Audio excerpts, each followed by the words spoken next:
안녕하세요. 화려하지 않은 국가대표라는 제목으로 강의하게 된 대한핸드볼협회 안정현 대리입니다. 강의 시작하도록 하겠습니다. 네, 국제 국가대표라는 업무는 뭘 하는지, 입사하면 뭘 하는지라는 대주제를 가지고 강의하도록 하겠습니다. 네, 목차는 이와 같습니다. 직업 및 직무를 소개드리고요. 입사를 어떻게 준비하셔야 하는지, 직무의 장단점 및 맺은 말, 국제 국가대표 직무를 먼저 소개드리도록 하겠습니다. 네, 사무처에 수많은 부서가 있지만 국제와 국가대표가 묶여서 저희 핸드볼 협회장님이신 최태원 회장님의 서포트로 현재 SK 직원들과 함께 수많은 이제 국제와 국가대표 사업을 이어나가고 있습니다. 크게는 저희가 3가지 정도로 준비를 해봤고요. 국제대회를 개최할 수도 있고요. 또 국제대회를 참여하거나 또 국외 전지훈련을 갈 때는 저희가 파견 지원을 가기도 합니다. 그리고 국제 교류 사업을 또 진행하기도 합니다. 뒤에서 자세히 설명드리겠습니다. 네, 먼저 국제대회를 개최하는 측면에서는요, 국제대회를 기획하고 국제대회를 운영하는 측면이 있는데요. 국제대회 같은 경우에는 여러분들 흔히 아시는 올림픽이나 아시안게임, 또 세계선수권, 핸드볼 월드컵 등이 있겠죠. 그런 대회를 기획해야 하는데요. 경기 내적인 요소도 있고 경기 외적인 요소도 있습니다. 경기 외적인 요소를 예를 들면 개최 시도를 어떻게 홍보하고 또 알릴지, 또 관중은 어떻게 유치할지, 그런 것들을 고민해 볼 수 있고요. 국제대회를 운영하는 부분은요, 좀 사이즈가 큰 체육대회라고 생각하시면 좋을 것 같아요. 대학교에서 체육대회를 해보면 어느 학과에서 누가 참여를 하고 또 어디서 어떻게 경기를 할지 결정하잖아요. 그런 것처럼 비행기를 타고 와서 이제 어느 호텔에서 자고 어떤 곳에서 식사를 하고 어느 방식으로 경기를 할 것인지, 그런 것들을 고민해서 운영하는 것이 국제대회의 묘미겠습니다. 네, 실례를 갖고 와봤는데요. 2019년에 진행되었던 아시아 챔피언스 리그를 8개국에서 참여를 했고요. 경기 내적인 요소들을 기획했던 사진이고요. 경기 외적으로는 저희가 강원도 삼척시에서 개최를 했었는데, 삼척시를 어떻게 홍보하고 또 삼척시 교육청과는 어떻게 연결을 하고 또 삼척에서 어떻게 관중을 끌어모을까, 이런 것들을 많이 고민했던 흔적입니다. 다음은 국제대회에 참가하거나 국외 전지훈련을 진행할 때 저희가 파견 지원을 나가게 돼요.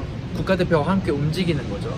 그런 부분에 있어서 가장 중요한 것은 무엇일까요? 선수, 유니폼, 신발, 이런 것도 있을 수 있겠지만 가장 중요한 것은 예산안입니다. 실제 저희가 사용하던 예산안을 갖고 왔어요. 도쿄올림픽 대회 파견 예산안, 그리고 세계선수권대회 예산안인데요.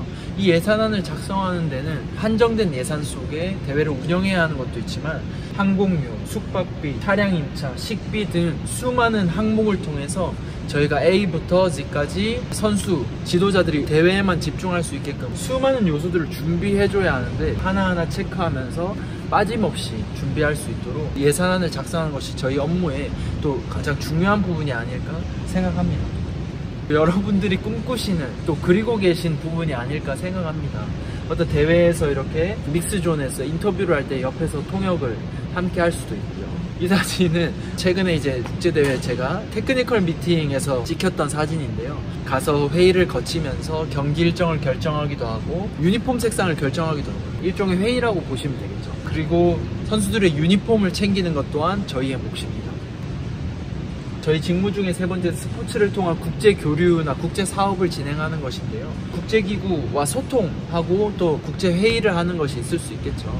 대표적인 기구로는 여러분들이 너무나도 잘 아시는 IOC가 있을 수 있고요. 종목마다 International Federation이 있어요. 각 국마다 NOC나 NF가 있는데, 그런 것들과 자주 소통하면서 국제 교류, 또 국제 회의를 통해서 스포츠를 더 발전하기 위해서 항상 연구하고 서로 소통하고 있습니다. 그런 예시로는요, 첫 번째는 ODA를 제가 한번 갖고 와봤어요. ODA 같은 경우에는 Official Development Assistance라고 해서 스포츠의 개발 도상국을 저희가 도와주는 프로그램인데요.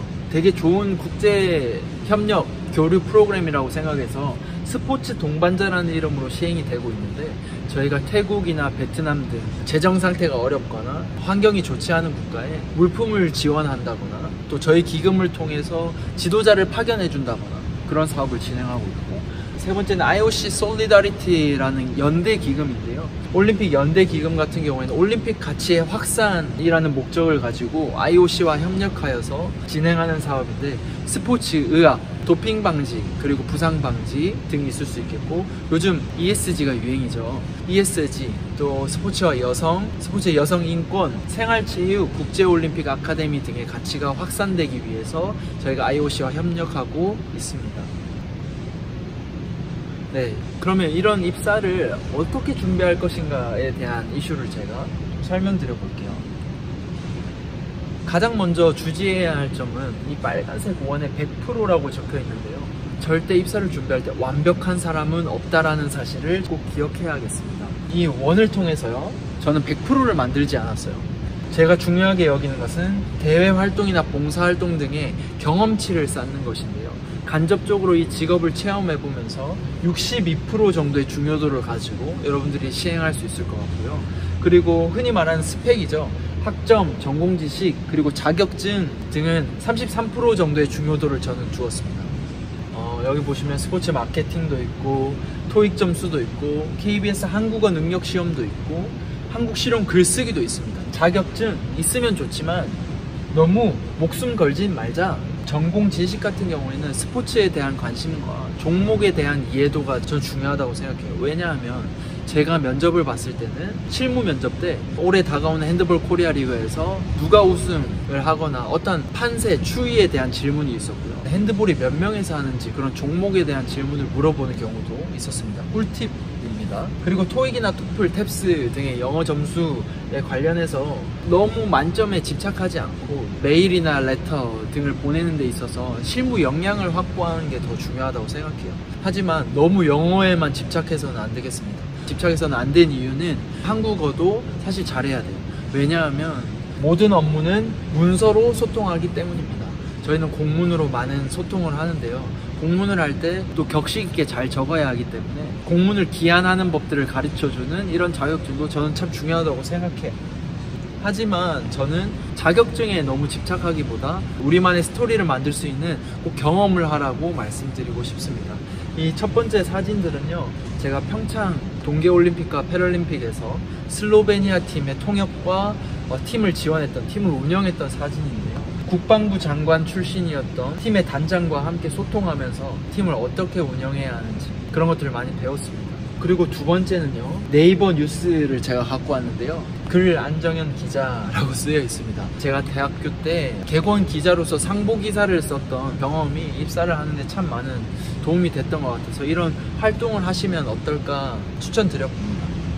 네, 세 번째는 저희 학교 이름을 걸고 전국대회를 개최한 경험이 있었는데요. 사업계획서를 작성해서 이제 100명 가량의 참가하는 대회를 만들어서 홍익대, 중앙대, 서울교대 많은 지역에서 참가를 해줬습니다. 이 사업계획서를 가지고 제가 학장님에게 브리핑을 하고 승인을 받아서 큰 대회를 개최할 수 있었던 경험이 제가 입사할 때 국내 대회나 국제 대회를 기획하는 그 부분에 플러스가 되지 않았나 생각해요.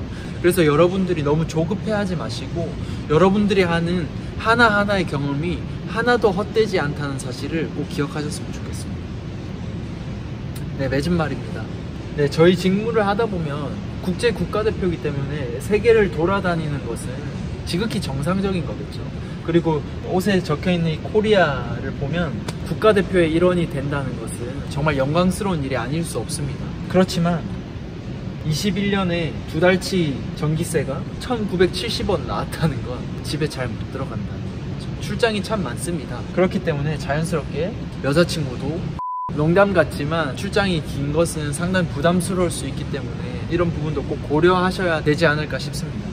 네, 수많은 박스 사진을 갖고 왔는데요. 저희는 화려하지 않은 국가대표라고 정의하고 싶습니다. 여러분들이 보시기에 영어를 많이 사용하고 노트북에 앉아서 또 고상하게 일을 하는 것 같지만 선수들의 물품과 유니폼 등 수많은 아이템을 챙겨줘야 하고 또 일정을 챙겨야 합니다. 뒤에서 보이지 않는 곳에서 그들을 위해 희생하고 또 섬겨야 하는 직업이 아닌가 생각해요. 하루에 100개씩 박스를 까서 수량을 체크해야 할 때도 있습니다. 굳은 일을 해야 할 때도 있습니다. 매니저의 역할도 잘 해내야 된다고 말씀드리고 싶은데 그렇기 때문에